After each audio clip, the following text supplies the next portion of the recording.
우리는 감정호흡도 할 수 있고 녹음 파일을 듣고 건강에 대한 자신감도 얻었습니다.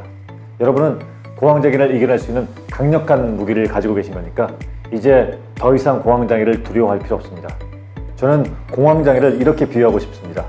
5살 된 꼬마가 자신이 크게 보이고 싶어서 크고 긴 모자를 쓰고 얼굴에 무섭게 분장하고 난 다음에 우리를 때리는 거랍니다.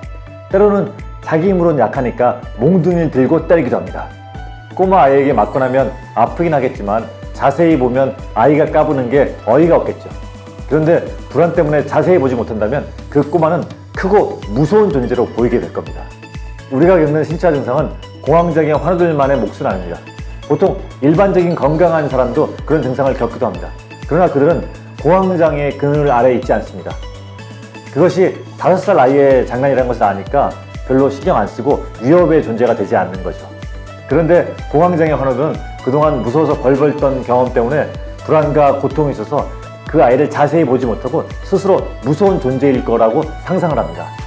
그래서 공황장애 치유 프로그램 3단계는 공황장애에 힘을 빼는 겁니다.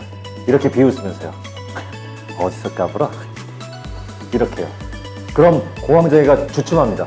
자신이 겁을 주려고 왔는데 상대가 같지 않게 보면서 비웃잖아요. 그럼 당황하고 공황장애가 오히려 겁을 먹습니다. 한두 번 더 공격해보다가 번수 잘못 쳤다고 생각하고 물러납니다. 겁주려고 장난을 시작했는데 상대가 겁먹지 않으니까 재미없어서 다른 데 가서 놀아야죠. 제가 공황장애 치유 프로그램을 공부하다 보니까 이럴 때 욕을 하라고 하는 경우도 있더군요. 욕을 하는 것도 좋은 방법이라고 생각합니다. 욕을 하면 자신감도 생기는 것 같고 세 보이는 것 같기도 하잖아요. 그런데 욕을 하기 힘든 상황에 있는 경우도 많고 욕을 하면 내 몸에 긴장이 오잖아요. 우리는 최대한 긴장을 피하는 게 좋으니까 가능하다면 그렇게 우리 몸을 긴장시키지 않고 공황을 내보내는 게 좋다고 생각합니다. 사실 5살 꼬마 아이를 살짝 밀어도 툭 나가 떨어지는데 내가 힘센 척 욕할 필요 있나요? 나는 이미 힘센 사람인데요. 그래서 비웃으면 공황장애가 더 무서워한다고 생각합니다. 힘껏 공격했는데 비웃으면 힘 빠지겠죠. 제가 공황장애를 5살 꼬마 아이로 만든 것에 대해서 반론이 있을 수 있겠죠. 20살 건장한 성인일 수도 있지 않냐고요. 아니, 없습니다. 만약 20살 청년이면 여러분은 이미 죽었어요. 그런데 아무리 맞아도 멀쩡히 살아있잖아요. 꼬마 아이를 무서운 존재로 착각한 것뿐이에요. 참 비과학적인 논리죠? 우리들이 앓고 있는 병 자체를 논리적으로 설명할 수 없는데 지금 논리가 중요한가요? 우리들의 마음가짐이 더 중요한 시점입니다. 비웃는 것은 증상이 나타났을 때만 하는 것이 아니라 평상시 감정호흡과 녹음 파일을 들으면서 하는 겁니다. 어디서 이렇게 깜빡 이렇게요. 그리고 해야 할 일이 있습니다. 자기 최면을 거는 건데요. 숨을 들이마시고 내쉬면 나는 좀 더 편안해집니다.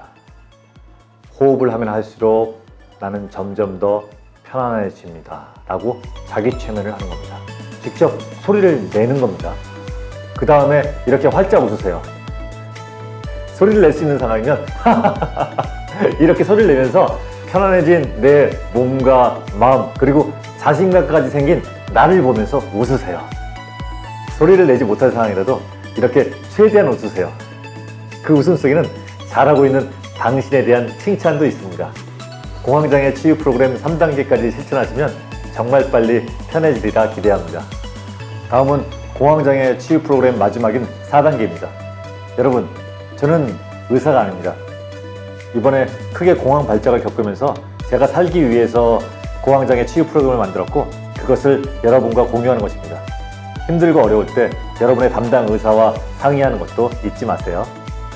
고맙습니다.